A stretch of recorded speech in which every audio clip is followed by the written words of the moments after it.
Good morning po mga kababayan, ma'am sir. This is Jam, the Filipino channel. Ang inyong pong lingkod. So today is May 7, 2026. At tayo ngayon ay papunta dyan yan sa may Milestone Executive Homes sa dito yan sa may Karuhatan na Valenzuela. At dadalhin po natin sa may Villa Dolalia, sa may Lingunan po yan, Lingunan Valenzuela. Okay, so magbabalik po tayo mamayang konti po pag nakuha na po natin sila. Disclaimer lamang po, ang content po natin ay kalsada at hindi ang passenger. Kaya naman, so sakali man po na may marinig kayo mga pangalan ng lugar, pangalan ng tao, pangalan ng organizations, government o private man yan, ay wala pong kinalaman ng channel na ito at wala pong pinapatungkulan. Lahat po ng pinag-uusapan dito ay pawang dito lamang po yan sa loob at wala pong pinapatungkulan sa labas. Magbabalik po tayo mamayang unti pag nakuha na po natin sila. Samantala makinig tayo ng mga nagbabagong balita at talamayan habang tayo ay papunta doon yan sa ating pick-up area.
Mary.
naka-children tayo, hindi ako kailangan magtrabaho. Laki ng sasakyan mo ah. Pampintuhan to ano? Yes po. Ang init, grabe. Arriving in 22 minutes at 9:43 a.m. This route is toll-free.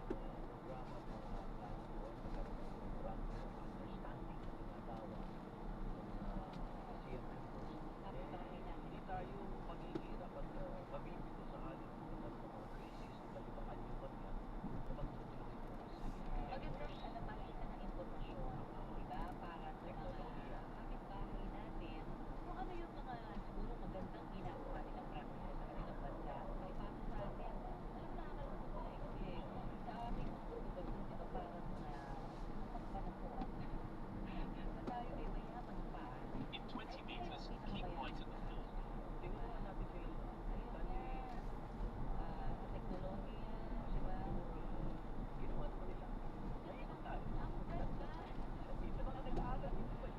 Saan ka galing? Diyan lang po. Umikot lang. Ano ka ba lang? Unang pasahero mo pa ako? Ikalawa lang po. Kalalabas mo lang ngayong umaga. Yes po. So galing ka rin dito sa area mo ito kanina? Diyan sa may Padregal po. Padre na.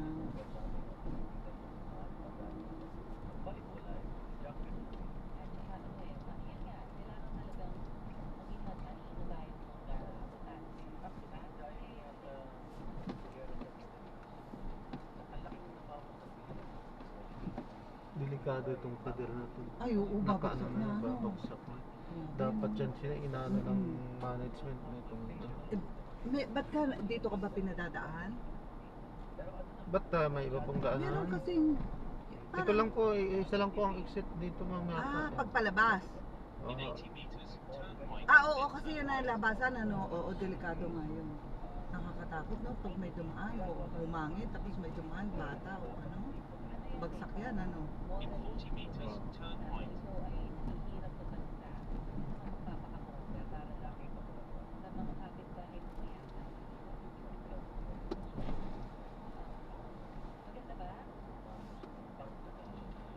Turn right onto Karupatan Service Road, NLEX.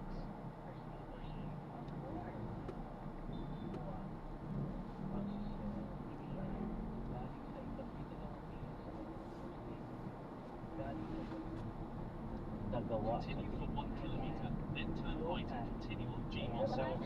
So, ano man pala to, pwede mong lakaran ni ditong gilid, ano. Continue straight. Saan kaya papunta to? Parke po yan. May paakit doon. Park po yan, parke. Pero alam mo, normally naman, di ba? Kung sa mga bisita natin na mula dito sa bansa, Ano, delikado. sila, di ba? Lahat sila nakasuot na yan. Wala na, ito na. Oh, Pinya lang. Pinyahan, ano yun eh, sakot ka na. Doon kinukuha. Hindi, pero maganda yung Ganda material sa barong natin. Actually, Napakama sa ating panahon. napaka-class. No?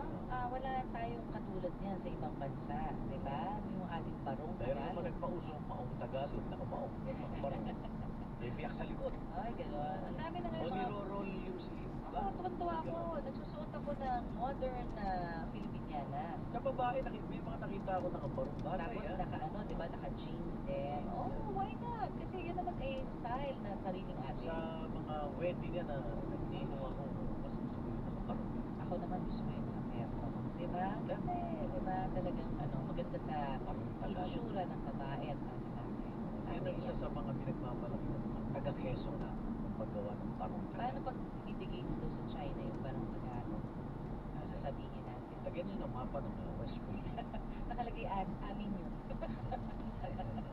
So good luck po, pinagtatasal namin ang tagumpay ng ASEAN Summit. Yan po ay talagang kailangan natin na di ba sa lugar ninyo, pag mabait kang kapitbahay, wala kang Oo naman. Bawal alis ka, na. pwede pipili. Alam mo, ang Ganun na eh, ganun. yan naman ang ano, di In ba? 100 meters, turn right and continue on Gmont Cello O Street. gano'n. Ganun din sa barangay. Pero ang maganda sana yung pagkakaisa, no? Kasi nakikita naman natin yung suporta ng In mga 80 meters, turn right and continue on the same road. Pati pagdating dyan sa Sabin ng West Philippine Sea. Maganda naman talaga yung ating napalagunan. Hindi kasi, kumbaga sa may-ari ng bahay, dokumentado tayo. Ay, isa tayo sa mga original na miyembro dyan sa ASEAN. Yan ay bahagi ng aming aralin. Peace na lang, peace not war. Ha? At may mga bagong In 200 meters, turn right and continue sa on Gmos bansa Cemetery. pala. Pero, Dahil di ba? sa kanaunahan na tayo. Oo nga, may kotse na din ang minamanufacture na electric car. Uso ngayon. Hindi nakita mo kahapon. Ganda ng usapang. Sana malaking hapon sa atin yun. Bakit na tayo? Tayo At yung marami akong sagot mga dyan. modelo, formula, Ah, burakot. gusto mong ilagay natin sa isang salita. Burakot? Corruption.